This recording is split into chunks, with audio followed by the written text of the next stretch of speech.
Seguindo o nosso estudo do livro Dramas da Obsessão, livro de Bezerra de Menezes, com a psicografia de Ivone do Amaral Pereira. Segunda parte, o passado. Capítulo 1 da segunda parte. Cumpriria certificar-me do passado espiritual das personagens implicadas, do drama que se apresentava complexo e muito grave, a fim de que me habilitar para uma favorável solução do mesmo.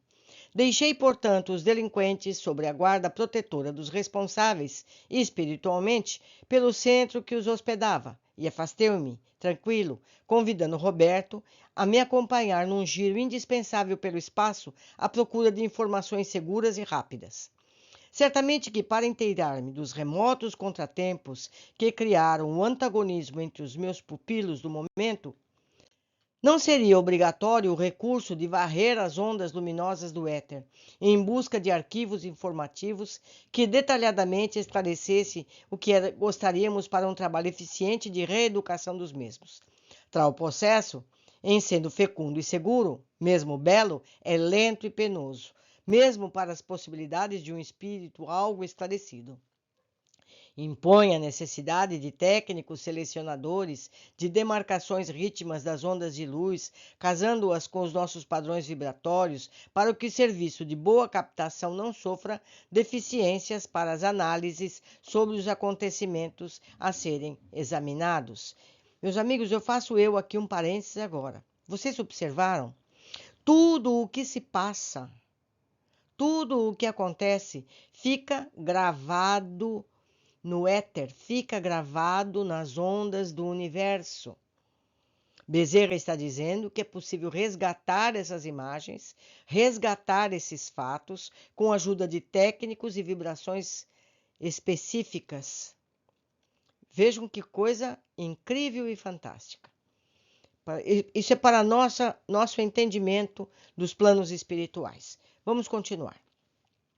Conforme não mais ignoram os estudiosos e pensadores do espiritismo, as poderosas sensibilidades etéricas das ondas luminosas disseminadas pelo universo, o fluido universal, enfim, sede da criação, veículo da vida, possui a prodigiosa capacidade de fotografar e arquivar em suas indestrutíveis essências os acontecimentos desenrolados sobre a luz do sol, na terra ou pela vastidão do infinito.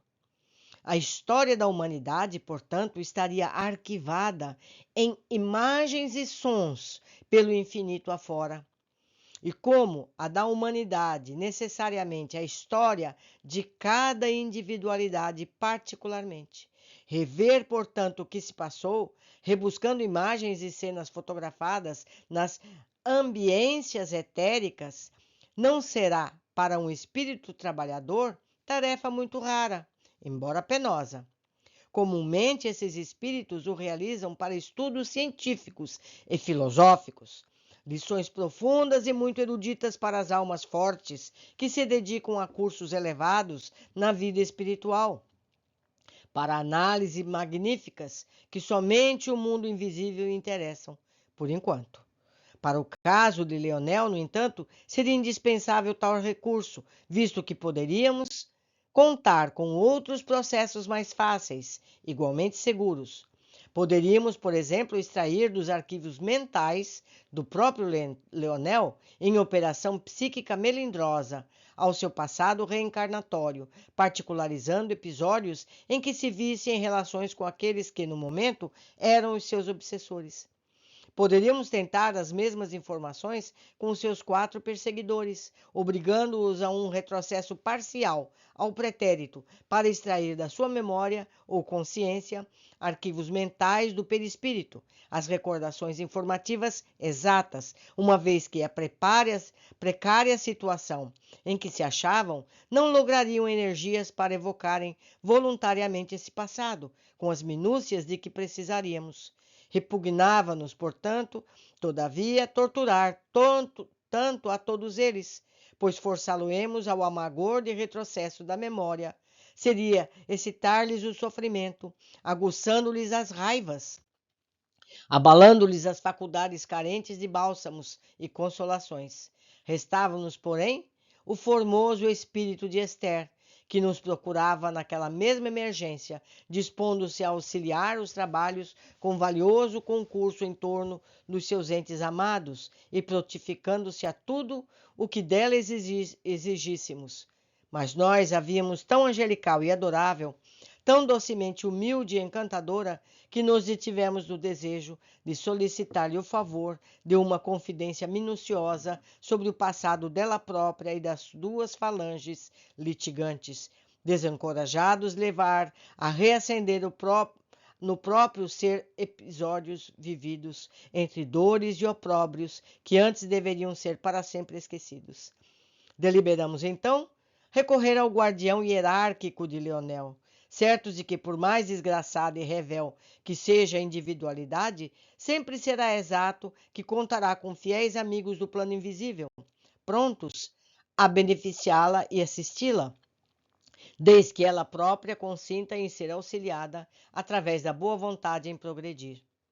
Prontificou-se ao relatório solicitado o venerando mentor espiritual e bondosamente, qual o emérito professor na cátedra elucidativa, foi dizendo, como em prelúdio, as narrações que viriam a seguir. Vamos então saber a história, como foi. O nosso querido Leonel necessitava, meus amigos, realmente da amarga lição que finalmente a lei das causas e dos efeitos o levou a experimentar. Desde tempo remoto até a atualidade, ele vem inspirando em diretrizes corrompidas, arraigado a paixões inferiores, sem boa vontade para a emenda de princípios regeneradores. Apesar dos vossos esforços para conduzi-los à marcha legítima para o bem, o orgulho incorrigível, os instintos inferiores, a indiferença pelo respeito a Deus e às leis da vida e da morte, a permanência intransigente nas ínfimas camadas da moral, as consequências sempre desastrosas daí decorrentes bradavam por um corretivo mais enérgico, uma punição que, levando-o à dor legítima, dispusesse suas faculdades a atitudes mais sóbrias, permitindo-lhe raciocínios a bem de si mesmo, variados ensejos para o progresso, nós lhe vimos concedendo dentro do período milenar. Há menosprezado tudo, conservando-se fiel a antagonismo com a luz. Vezes várias fizemo-lo reencarnar em ambientes honestos, no seio das quais lições e exemplos educativos jamais escassearam. E tudo repudiou, desgostando pais, ferindo irmãos, atraiçoando amigos, negando-se ao dever, reincidindo em faltas graves, afastando-se de Deus. Fixado assim um círculo que se tornava vicioso, urgia algo em seu socorro através de um corretivo para que lhe sacudisse as forças psíquicas para novos rumos. Qual o corretivo, porém, a aplicar? Que punição bastante justa, castigo assaz sábio para, corrigindo-o, não reverter em impiedade por parte da lei que nos permitisse? De fácil solução seria o problema, aplicando tantas vezes entre os endurecidos do mal pela mesma lei. Deixá-lo inteiramente entregue ao seu livre-arbítrio. Afastamo-nos dos seus caminhos, não mais o aconselhando durante o sono corporal, e tampouco tecendo em torno dos seus passos barreiras que anulassem os múltiplos malefícios que teimava em barricar em própria evolução moral e espiritual.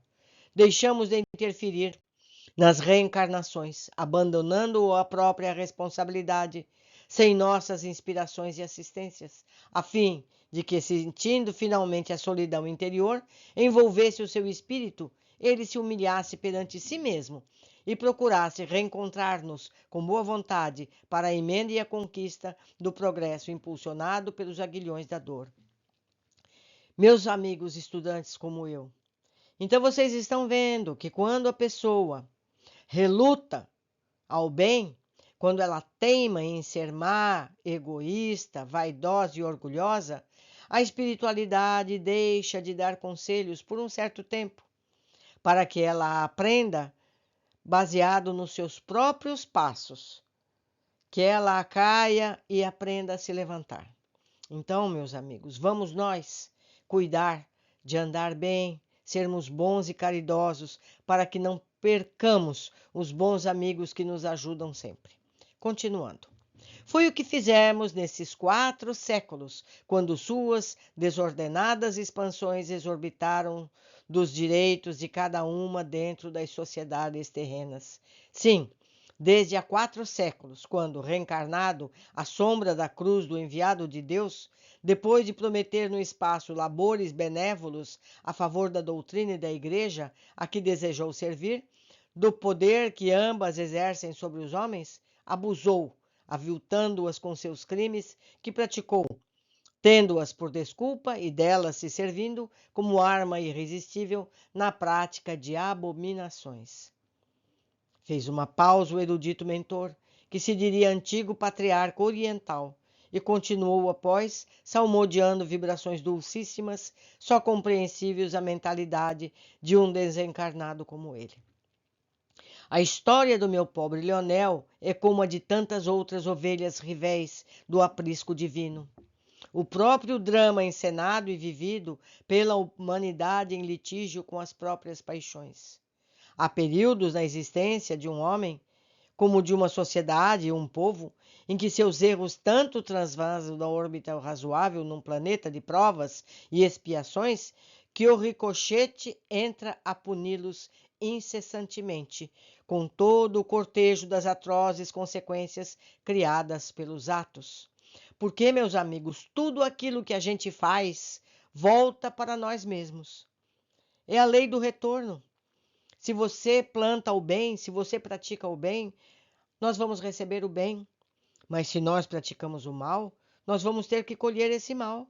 Não se trata nem mesmo de um castigo.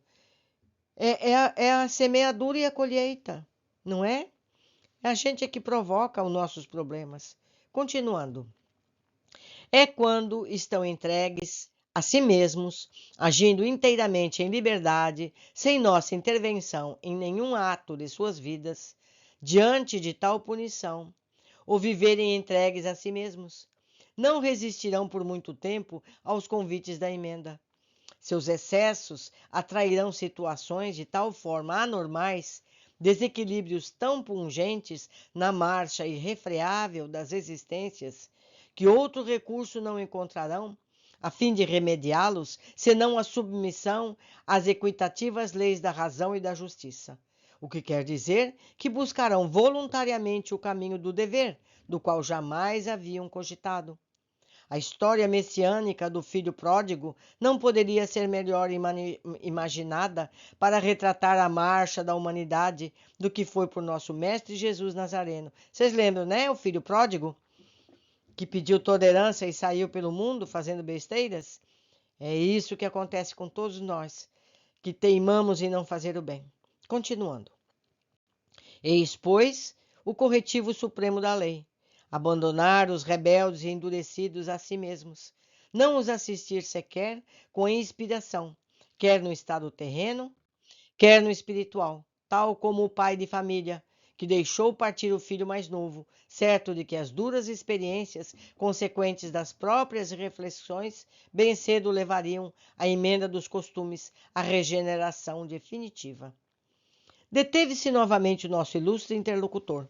Compreendemos que reunia recordações, revolvendo arquivos mentais para nos confiar particularidades de um drama de sacrossantos deveres de assistência ao próximo, nos autorizava a conhecer.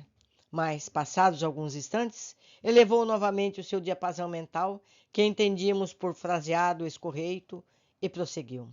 Fui judeu nos tempos do amorável mártir de Jerusalém, recebendo então, de suas próprias palavras e exemplificações, a luz dos ensinamentos eternos, e também obtendo a honra de morrer sacrificado pelo amor da sua doutrina.